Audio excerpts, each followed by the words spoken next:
Moteur! Allons-y! Moteur!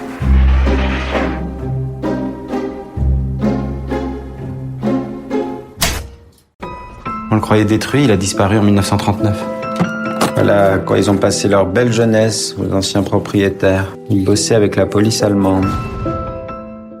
Eh bien évidemment, je pense quand même que ce petit extrait doit vous mettre sur la voie, puisque je vais vous parler d'un film que vous pouvez voir dans les salles de cinéma encore aujourd'hui, et un film français, mais oui, ça m'arrive de voir des films français, et donc là, il s'agit d'un film de Pascal Bonitzer, Le tableau volé. Voilà, donc il était là en 39, il a été volé, il s'agit d'un tableau volé. Alors c'est un film de Bonitzer. Moi j'avais déjà vu un film de Bonitzer. Si vous voulez, je m'en souviens comme d'une chose assez originale. C'était Rien sur Robert. C'est un film de 99, je crois. Donc c'est un film assez ancien et je trouve que le critère quand on se souvient d'un film, c'est quand même une bonne chose. Voilà. Et donc c'était un film avec Lucchini et Sandrine Kiberlin. Et je me souviens surtout des dialogues qui étaient d'ailleurs assez crus. Oui, je me souviens très très bien que Kimberlin expliquait à son mari qu'elle le trompait, mais bon, il y avait elle avait des détails qui étaient un peu croustillants, on va dire. Mais c'était très drôle, et je me suis dit au fond, peut-être que le truc de Bonitzer, c'est peut-être les dialogues, parce que dans le tableau volé, donc c'est la raison pour laquelle je suis allé voir le tableau volé, je trouve que les dialogues fonctionnent, ils font mouche, c'est très très bien. Et en plus, et ça c'est quand même le réalisateur qui choisit ses comédiens, ces dialogues sont servis par d'excellents comédiens, et évidemment ça compte, le choix des comédiens. Donc voilà, c'est un bon point pour le réalisateur. Il faut savoir que, d'ailleurs, Bonitzer, il est entré dans le métier en écrivant justement des scénarios et des dialogues, et notamment pour Rivette. Bon, donc il est quand même, oui, je le disais, à bonne école. Petit rappel quand même sur Rivette, pour les plus jeunes qui sont pas du tout au courant de ce qui s'est passé il y a 10 ans, enfin, vous voyez. Bon, bref, qui ne savent rien. Rivette, c'est des réalisateurs qui faisaient partie de la Nouvelle Vague, très influencés par Renoir, Fritz Lang, Hitchcock. Là aussi, c'est peut-être des noms qui disent rien, mais enfin, quand on est un peu cinéphile, on sait que c'est pas mal quand même. C'est une bonne école là aussi. Et donc, Rivette, c'est lui qui avait réalisé entre autres Céline et Julie vont en bateau, mais surtout aussi pour ceux qui habitent la région. La Belle Noiseuse. La Belle Noiseuse, c'était avec Piccoli et Emmanuel Béard, et ça avait été tourné à Assas, dans le château d'Assas, qui se trouve à 2 pas de Montpellier. Voilà, donc, c'était bien, hein, drôlement bien, voilà. Et donc je disais que Bonitzer, il sait écrire les scénarios. Alors, parlons ici, évidemment, du réalisateur, le réalisateur. Eh bien, donc, je vous le disais aussi, le choix des comédiens est parfait. Et notamment, Alex Lutz, je l'ai trouvé exceptionnel, parfait, élégant, crédible, et évidemment, je ne le connaissais pas, parce que c'est vrai que je ne cours pas les films français, c'est pas du tout, une coquetterie de ma part, c'est que à chaque fois je suis déçu, c'est lourdingue, c'est sans intérêt, c'est plombant, enfin, je suis pas convaincu du tout. Et donc, je me suis dit, mais qui c'est ce comédien formidable? Alors, je me suis penché sur sa bio, et surtout Filmo, et j'ai été abasourdi, parce que c'est lui qui fait Catherine. Vous savez, dans ce faux duo de femmes avec Liliane, Catherine et Liliane, j'ai dû le voir 1 ou 2 fois sur Canal+, ou je sais pas où. Il fait ça avec son ami Bruno Sanchez. Je n'en revenais pas. Bon, alors, et je dois reconnaître que j'ai regardé donc sa filmo, je vous le disais à l'instant, je n'ai vu aucun des films dans lesquels il a joué. Donc c'est la raison pour laquelle je viens de découvrir Alex Lutz. Je m'en excuse pour lui. De toute façon, il s'en fout. Mais bon, voilà. Donc les films français ne m'ont pas inspiré et ne m'inspirent pas. Ben, ça, c'est vrai, toujours pas, parce qu'ils veulent absolument faire des films réalistes, etc. C'est pour ça que je trouve que l'ironie du film de Quentin Dupieux, le dernier, qui parle de réalisme, etc. J'aurai peut-être l'occasion de vous reparler de ce film parce que c'est très astucieux, finement réalisé. C'est un réalisateur qui ose, voilà. Mais revenons au tableau volé, donc de Bonitzer. Et là, donc, Alex Lutz, c'est très bien. Alors, Bonitzer, il réalise là un film, ce qu'on appelle un film choral, c'est-à-dire qu'il n'y a pas seulement 2 personnages qui se parlent, comme c'est souvent le cas. Là, c'est tout un système il y a plusieurs personnages, de nombreux personnages qui se croisent, se mesurent, se font la tête. Et il est vrai que ce genre de film peut séduire si les comédiens sont à la hauteur. Et c'est le cas. Parce que, à côté d'Alex Lutz, vous avez Léa Drucker, qui elle aussi, je suis désolé pour elle, je l'ai rarement vue dans des films. Bon, enfin bref, comme ça, j'ai très honte. Et donc là, je l'ai trouvée très bien. Elle est très juste. Il y a une nana qui fait l'avocate, c'est une brune, Nora Hamzaoui. Elle est très juste aussi, sans fleuriture, très bien. Alors, bon, à un moment, bah oui, ça, il faut être de son temps. Alors, Bonitzer, il fait quoi? Eh bien, la blonde, qui est l'ex de Lutz, et la brune, eh bien, à un moment, contre toute attente, elles viennent s'embrasser sur la bouche. Oh, c'est pas possible! Mais si! Écoutez, c'est un gag grotesque. Voilà, on sent que, voilà, il faut plaire à tout le monde. Donc, attendez, un peu d'homosexualité, ça n'a jamais fait de mal à personne. Bon, alors, voilà, un gag. Bon, alors, passons. La jeune menteuse, c'est l'assistante d'Alex, je crois qu'il s'appelle André dans le film. Alex Lutz, il y a le rôle d'André, il me semble. Oui. La jeune menteuse, donc c'est Aurore, oui, c'est une menteuse. Elle est très drôle. Elle a des dialogues à sa mesure parce que elle joue à mentir avec tellement d'aplomb que ça se voit. Et c'est très fin parce que personne n'est dupe. Et tout le monde fait comme si. Voilà, donc, et ça, je trouve, c'est quand même une subtilité de jeu d'acteur qui est assez exceptionnelle. Voilà. Donc, tout ça fait que nous avons un film assez bien construit. Il y a même, d'ailleurs, le père de Aurore, qui est joué par un homme. Je me suis dit, mais je le connais, mais c'est qui, c'est quoi? Il me semblait. Bon, eh bien, oui, j'ai vu au générique. C'était Alain Chamfort. Le chanteur. Mais écoutez, il est très élégant, il est très juste, il est très bien, voilà. Bon, écoutez, rien à dire. Quand c'est bien, c'est bien. Et même le jeune ouvrier, parce que bon, je vais pas vous raconter l'histoire, mais c'est quand même l'histoire d'un tableau volé par les nazis. C'est un tableau qui appartenait aux Juifs, qui a été volé par les nazis. Ça, c'est pas une histoire nouvelle, c'est pas le premier tableau ni le dernier. Il y en a encore qu'on recherche encore. Et je crois qu'il en reste un paquet qui sont à redécouvrir. Et donc, ce tableau finit par échouer chez un jeune ouvrier de la banlieue de Mulhouse. Et alors, c'est un jeune comédien, moi, que je connais pas, évidemment, mais en plus, je crois que c'est son premier film, ou en tout cas, il est tout jeune. Il a des yeux ronds. Il est très étrange parce qu'il transpire la gentillesse et la bonté. Et c'est d'autant plus intéressant qu'il est face à des crapules, qui gravitent dans le milieu de l'art. Et il est formidable de naturel. Et il est entouré de copains, c'est un peu la zone, quoi. Voilà. Alors, notamment, il y en a un, lui, quand on lui dit, dis donc, le tableau, il vaut 12 millions, etc. Putain, tu vois, il a très envie de le prendre et de le vendre. Eh ben, évidemment, il comprend même pas, d'ailleurs, parce que ce jeune garçon, il s'appelle Martin dans le film, lui, il est très honnête quand il sait que c'est un tableau qui a été volé, il veut pas le récupérer. Je veux dire, et oui, c'est des gens, on a cassé le moule, là, aujourd'hui. On se demande comment un gamin de cette époque puisse avoir une telle générosité, droiture. C'est assez exceptionnel, voilà. D'ailleurs, ce personnage qui, lui, le jeune copain, qui, lui, aimerait bien piquer le tableau sur le mur de son copain, c'est intéressant parce qu'il finit le film. C'est la fin de l'histoire. Parce qu'il ferme son casier, parce qu'il est le copain de Martin. Martin, lui, il a rien dit, parce qu'il a quand même eu un peu de pognon. Il dit rien. Donc, vous voyez le silence. Ah, le silence est intéressant parce que c'est une arme, quelquefois. Fermer sa gueule. Oui, ça fait du bien aussi, C'est une façon de cacher, on se tait, voilà. Et donc, il ne sait rien parce que Martin a décidé de ne rien lui dire. Et donc, ce pauvre gamin qui va rêver à vie de ce tableau qu'il aurait bien voulu avoir, piquer, revendre, machin, etc. Là aussi, il ferme son casier. Fin de l'histoire, fermé. Voilà. Donc, c'est pour ça que c'est intéressant. Il y a beaucoup de petites choses comme ça dans ce film qui sont astucieuses. Alors, l'histoire. Bon, voilà, l'histoire vraie. Parce que vous savez bien que maintenant, il faut aller voir une histoire parce que c'est une histoire vraie. Bon, d'accord, ok, c'est une histoire vraie. C'est l'histoire de ce tableau qui a été volé par les nazis, qui a voyagé.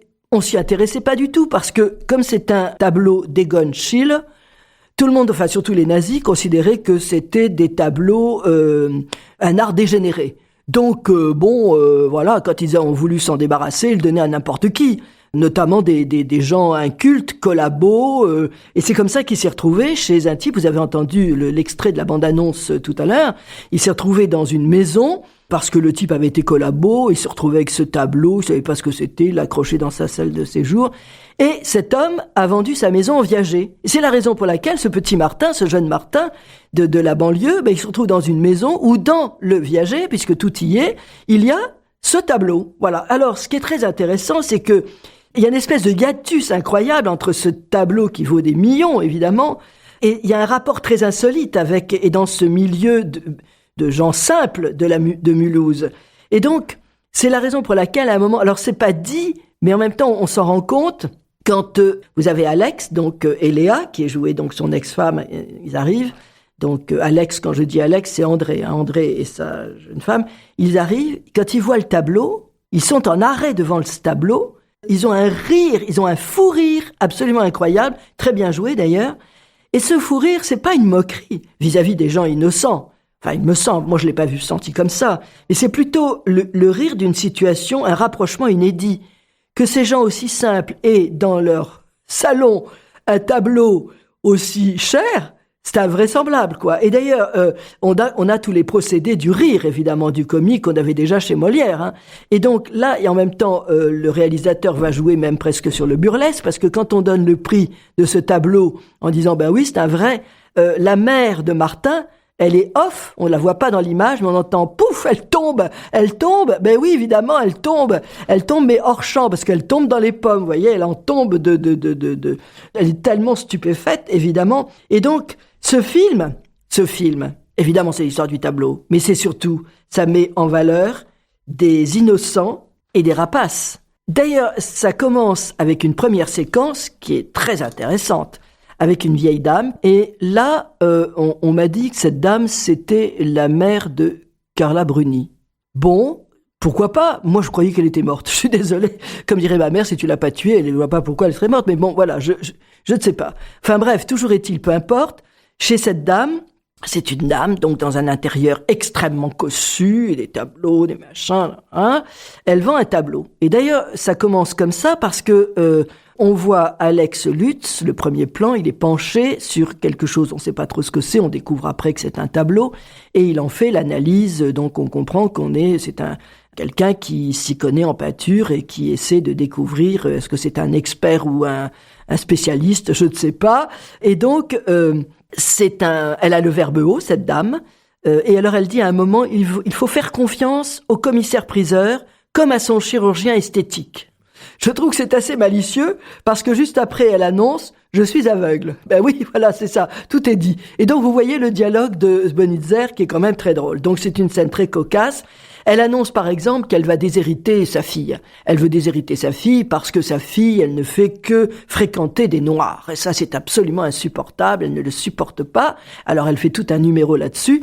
Et justement, elle est assise, elle est aveugle, elle vient de le dire. Mais derrière elle, il y a une petite bonne, droite comme un nid, c'est une noire. Voilà. Donc voilà, vous voyez, vous avez compris le côté humoristique évidemment de ce film. Alors d'emblée, les rapports entre les gens du milieu bourgeois friqués sont posés. Et Alex, donc André joué par Alex Lutz, lui, il aime le luxe ostentatoire, quoi. C'est les nouveaux riches, les bagnoles, les montres. D'ailleurs, quand il change sa montre, il va la poser dans une espèce de boîte où il y a 10 montres de luxe, quoi. Voilà. Donc, vous voyez le prix que ça représente. Il aime les fringues de luxe. Voilà. Et puis, il l'avoue sans trouble, d'ailleurs, à Aurore, sa petite stagiaire dont je vous ai parlé tout à l'heure, qui n'arrête pas de mentir. Il lui dit clairement que pour faire ce métier, il faut faire la pute. Ben oui. Et aujourd'hui, c'est bien ça. Il faut se vendre. Ah ben oui, moi j'ai toujours pensé que se vendre, c'était uniquement l'apanage des dames qui étaient sur les trottoirs. Mais bon, apparemment, ça c'est devenu maintenant dans la société. Il faut savoir se vendre. Voilà. Donc tout ça est très intéressant parce que on nous parle de la vie actuelle, évidemment. Et alors, pour passer de ces passages de passage des quartiers des nantis au quartier des gens simples, eh bien, Bonitzer a choisi le travelling. On est dans une voiture, notamment voiture de luxe, mais bon, ça, on voit que l'extérieur à travers la fenêtre. Et donc, ça circule, et on passe comme ça, voilà, donc on découvre les décors, voilà. Et puis, si l'humour est dans les dialogues, c'est aussi, je vous l'ai dit, dans le jeu des comédiens, voilà. Donc, tout ça est assez bien fait.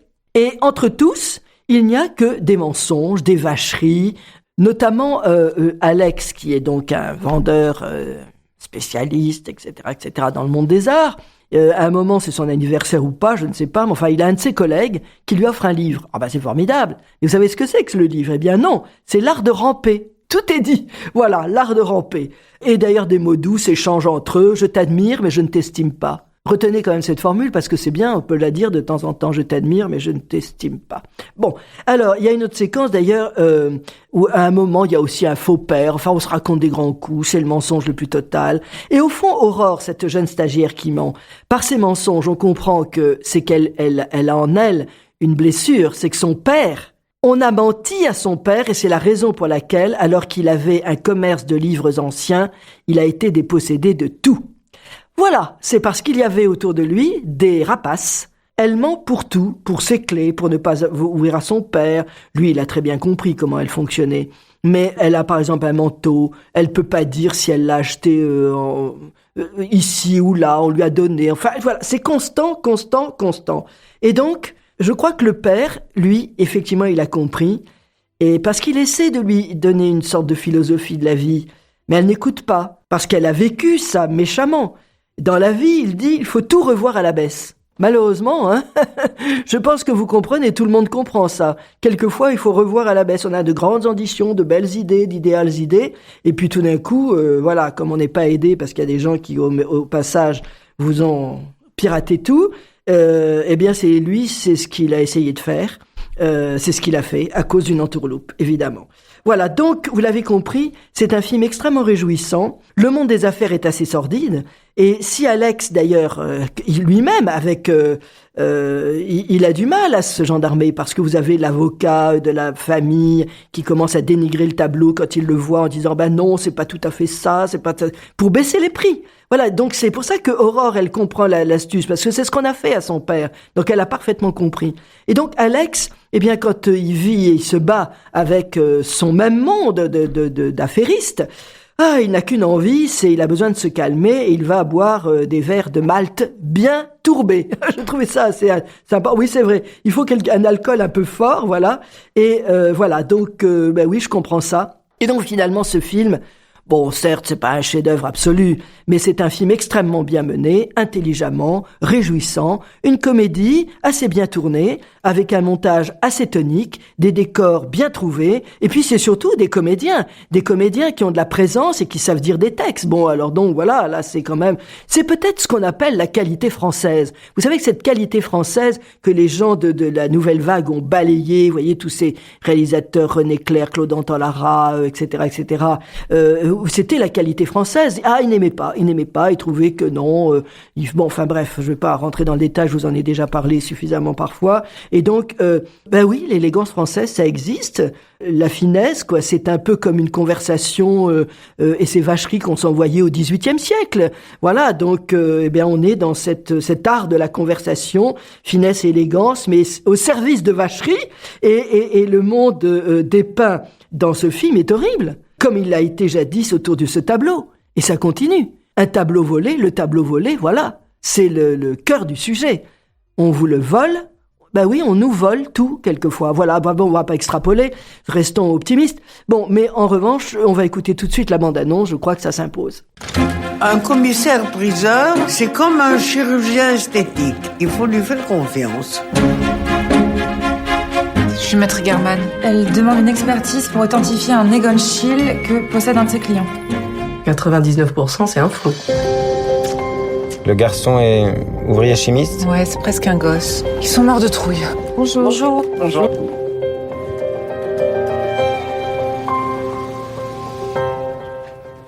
Il est vrai. Vous l'estimez à combien? 10. 12 millions. Maman! On le croyait détruit, il a disparu en 1939. Voilà, quand ils ont passé leur belle jeunesse aux anciens propriétaires. Ils bossaient avec la police allemande. Il y a un mot qui explique tout, c'est dégénéré. L'art dégénéré. Moi, je veux pas de ce tableau. Enfin, je veux pas avoir de sang sur les mains. Ce tableau, il l'a acquis en toute bonne foi. Il a droit à quelque chose. On va essayer. Je suis sûre que vous pouvez faire mieux que ça. Que disent les héritiers? You found it? I would stake my life. It's genuine. I am one of 9 legal heirs. Would your young man consider being the 10th? Rochebourg, ce nom vous dit quelque chose? Il m'a dit que le tableau va très mal se vendre, il faut pas qu'il aille aux enchères. Cette vente doit pas nous échapper, c'est crucial. Oui, c'est crucial. Mais c'est quand même à nous de décider de comment se vend ce tableau. Nous allons démarrer pour ce tableau à 8 millions d'euros.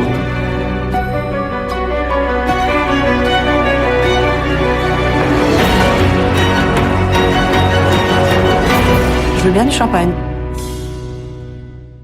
Oui, ben moi aussi, je veux bien du champagne, donc on se voit la semaine prochaine.